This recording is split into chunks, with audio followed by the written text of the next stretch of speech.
There are places in the world that don't just take your breath away, they give it back. Cleaner, purer, more alive. Welcome to the north of Pakistan. A mountain whispers stories older than time, and rivers crave through the land like memory. This is not a place for the faint of heart.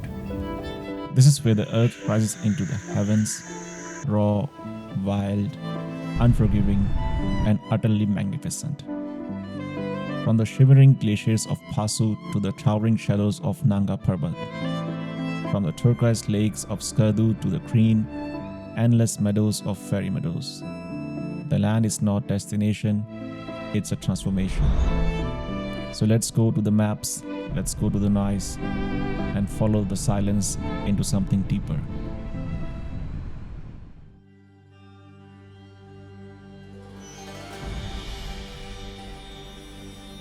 Our plan was simple: drive from Karachi all the way to Khunjra Pass by road in a small Suzuki Jimny. Just two travelers, one car, and a long road full of stories. We left Karachi early in the morning. As the sun came up, the busy streets slowly disappeared behind us. The road from Karachi to Sakkar was not easy, full of traffic, trucks, noise, and at times it felt like we were moving through chaos. But even in the chaos, we found beauty. We stopped at roadside dhabas in Sindh, had chai, talked to locals, and enjoyed simple food with big flavor. Gateman है। थोड़ा सा बताओगे इसके बारे में, ये किस तरह से काम करता है? ये इस तरह से तो ये फ़ोन करते हैं, गेट बंद करो, फिर हम ये चाबी देते हैं। पहले आप फ़ोन करते हैं वो आपको? नहीं, वो करते हैं, तो फिर हम गेट बंद करते हैं फ़ौरन। और ये गेट किस तरीके से बंद होता है यहाँ पे? ये चाबी लॉक होती है। यहाँ से चाबी लॉक करोगे तो वो सामने वो लॉक होता है? चली जाएगी स्टेशन के ऊपर। जब तक वो ट्रेन जाएगी नहीं, वो आपको फ़ोन करके बोलेंगे नहीं, तो फिर आप ये खोलोगे नहीं यहाँ से? खोलोगे नहीं, जब वो चाबी देंगे तब खुलेगा। ये पाकिस्तान रेलवे का निज़ाम है। मेरे ख्याल से अंग्रेज़ जो बना के गए थे, वो उस टाइम का जो है वो चल रहा है अभी तक।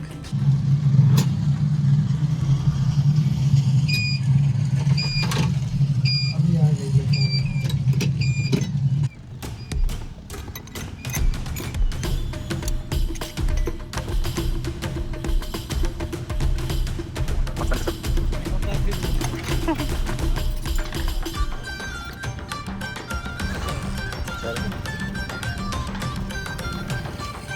ओके ब्रदर, शुक्रिया।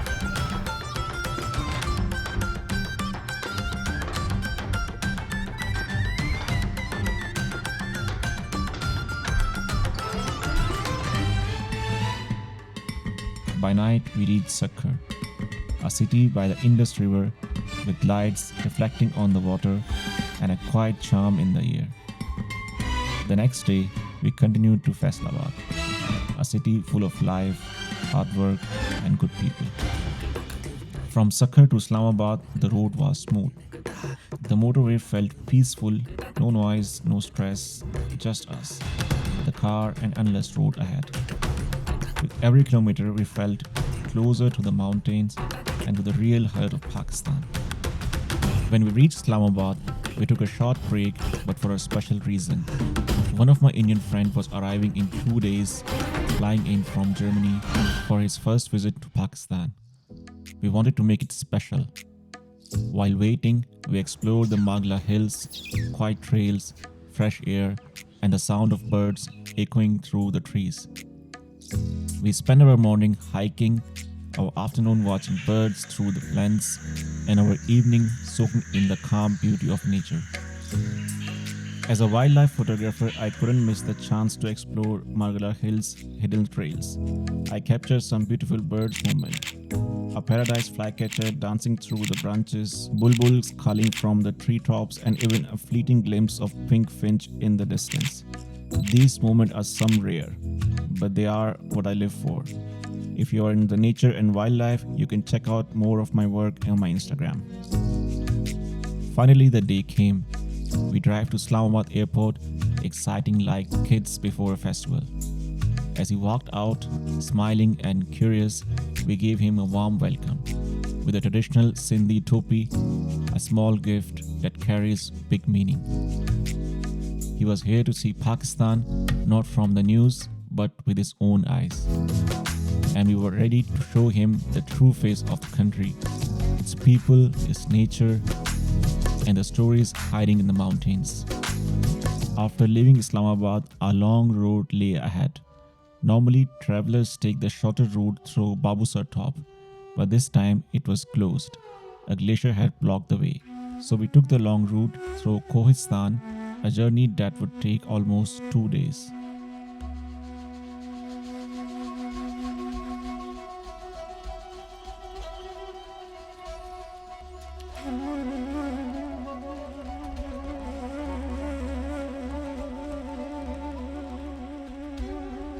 We left around noon, crossing the city of Basham, and soon entered the legendary Karachi highway. It felt like stepping into another world. The road twisted along the edge of mountains with the mighty Indus River roaring below us. One mistake and there was no second chance, but the beauty around us made it hard to look away. The mountains stood like giants.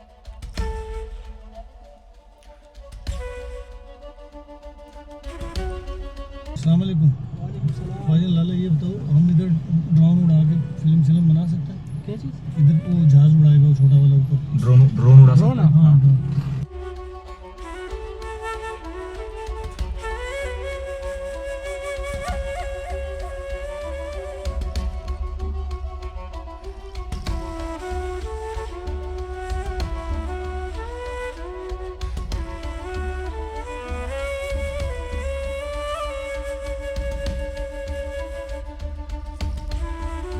ये है थाकोट पुल। पाकोट पुल। जी थाकोट पुल है और ये सामने इलाका जो है तख्ता टोका जहाँ पर खंबा नजर आता है आपको सही टेची है गाँव है इलाका। और ये जो दरिया गुजर रहा है, दरिया का नाम क्या है? दरिया इसको दरिया सिंध बोलते हैं। दरिया सिंध है ये? जी हाँ। जो समंदर में मिल रहा है नीचे जाके हाँ, पानी की तरफ में मिल रहा है। We stopped at a small roadside dhaba for a quick chai, not just a refresh, but to soak in the moment. As the sun began to set, we reached a small town called Pathan. Tired and aware of how dangerous night driving can be here, we decided to stay. In Pathan, I had a heartwarming moment. A group of local kids gathered around us, curious and full of smiles. मेरा नाम सदा है, मेरा नाम scenic है, मेरा नाम हसनैन, मेरा नाम सोरा है। और गांव का नाम क्या है तुम्हारे? गांव का नाम क्या है इधर? ये पटन। पटन से। We talked, laughed, and shared the small stories, even if we spoke different languages. It reminded me something: the most unexpected places give you the most unforgettable memories.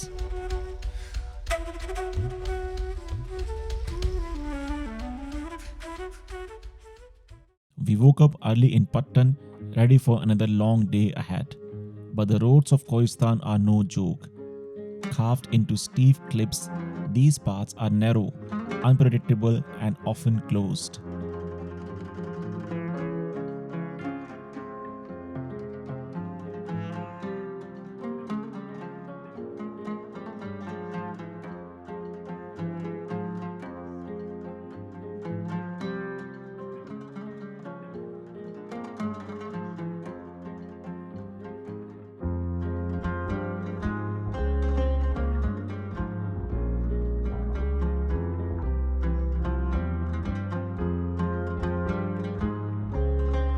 Not long after we started, we ran into the full roadblock.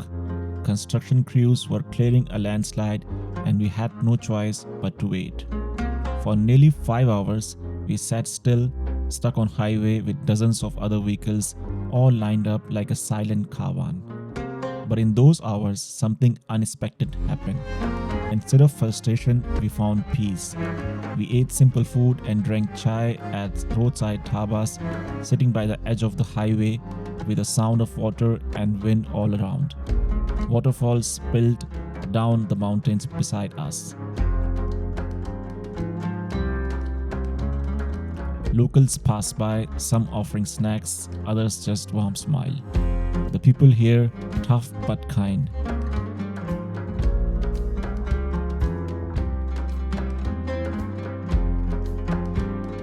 And their hospitality as warm as their tea.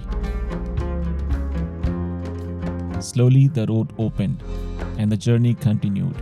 By sunset, we reached Chilas, a rugged town where the mountains grow taller and the path split.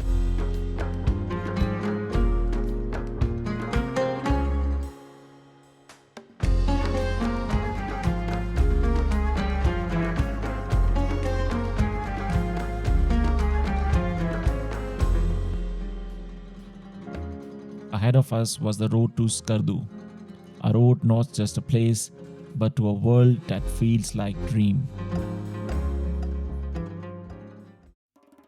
After spending the night in Chilas, we hit the road again early in the morning. Our plan was to head towards Skardu, but then we got news. Skardu कितना दूर है यहाँ से? यहाँ से कौन सा गाड़ी है ये जिम्नी हाँ बाकी 2.5 घंटा लगता है 2.5 घंटा जी A fresh landslide had blocked the Skardu road. Locals told us don't risk it, go to Hunza instead. We agreed, but when we reached the junction where the road splits between Hunza and Skardu, we stopped to ask the police. रास्ता खुला हुआ है स्कर्दू जाने के लिए open हो गया काफी लोग कह रहे थे कि बीच में जो ना वो रास्ता बंद है सुबह के टाइम पे बंद था वीडियो पे ना आगे ओपन में गाड़ी आ रही है कितना टाइम लगेगा हमारे को स्कर्दू पहुंचने में 3 घंटे 3 घंटे पहुंचने रोड साफ है रोड साफ है इसी तरह एक रोड पे स्लाइडिंग की वजह से ना थोड़ा बहुत बाहर साफ है रोड सफाई कर दी उन्होंने हाँ कर दिया Is the road Skardu open now? They said yes, it's been cleared. We looked at each other and made a quick decision. अगर 3 घंटे का है ये तो अगर हम निकलते ना अभी तो स्कर्दू पहुंच के फिर स्टे करते हैं मेरे लिहाज से अगर खुले गाड़ियां आ भी रही हैं जा भी रही हैं बिस्मिल्लाह करते हैं बिना स्कर्दू ठीक है बहुत शुक्रिया से पूछते हैं जाओ जामुन ना शुक्रिया बस हम लोग जुंदा का दिन बना लिया था हमने वो फिर ऐसे रुक गए हम लोग चलो बहुत शुक्रिया plan change Let's go Skardu. Here we come. At first, it looked like a good decision. The road passed through open valleys surrounded by majestic mountains. It felt calm. But as we entered deeper into Gilgit-Baltistan, everything changed. The Skardu road was far more dangerous than anything we had seen before, even worse than Kohistan. Landslides had only been partially cleared. Massive rocks still lay on the path. On one side, sharp cliffs, on the other side, the roaring Indus River. One wrong move and that's it. We slowed down to 30 kilometers per hour, avoiding every rock, every crack, holding our breath around our blind turn. We were scared and fully alert. Let me show you a few glimpses of the road. If you ever plan to come this way, please be careful. Don't drive here if you are not experienced. Either come with locals or hire a driver who knows the roads well.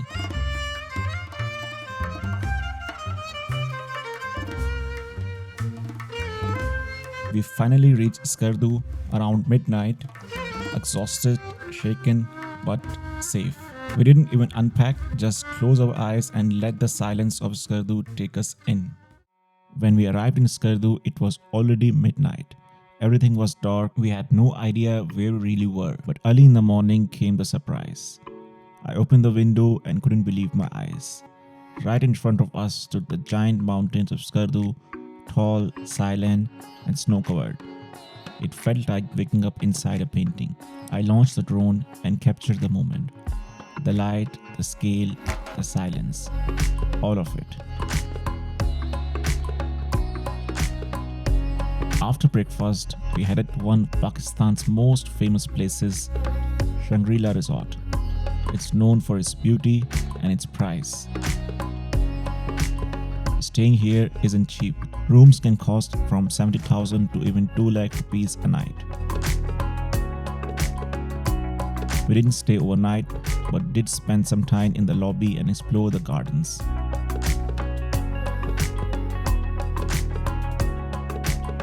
peaceful boat ride on Lower Kachura Lake, which sits like a heart. Yes, from the top, it actually looks like a heart, a perfect shape carved by nature. After that, we took our Suzuki Jimny and drove uphill, just 30 minutes to Upper Kachura Lake. And honestly, we didn't regret a single second. The lake was stunning.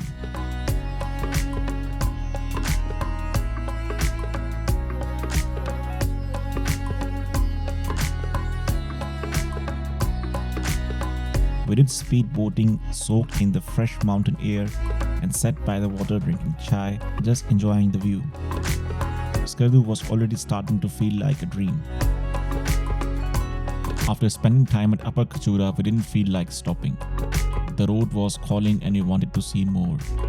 So we drove further around 40 minutes uphill to a hidden gem called Soak Valley.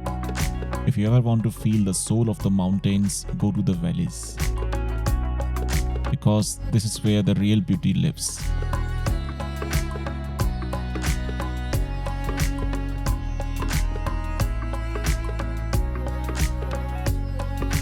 Soak Valley was peaceful, raw and untouched. A river flowed gently through the valley floor, surrounded by towering peaks and soft green meadows. We found a quiet spot beside the river and then we did something wild. We took our Jimny 4x4 straight to the river. The engine roared, the tires splashed, and suddenly we were in the middle of the stream. We sat down right there, feet in the water, sun on our faces, with chai in one hand and hot pakoras in another. And in that moment, there was nothing else, just peace. This is the kind of joy you can't buy in the luxury resorts or 5-star hotels. This is Pakistan. Raw, real, and unforgettable. Next morning, I chose the hardest trail I would seen so far, Masur Rock. I didn't know it would take me 6 brutal hours, climbing through loose stones, frozen patches, and cold wind that cut through my jacket. With every step, the mountain felt steeper and quieter. There were moments I felt completely alone, just me, the snow, and the sound of my heartbeat. My legs were shaking, my fingers numb. I slipped more than once. I asked myself, is this worth it? But something deep inside whispered, keep going. And I did. Step by step, breath by breath, until finally, I reached the top. And what I saw took all the pain away.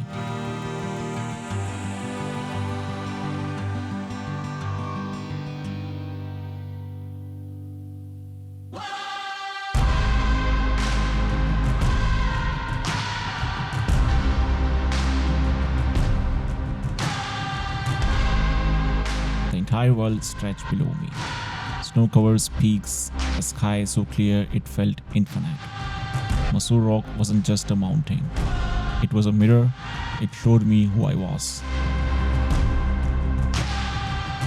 Tired but unbroken, small but alive, these aren't just views for the camera. They are moments that stay with you long after the climb is over.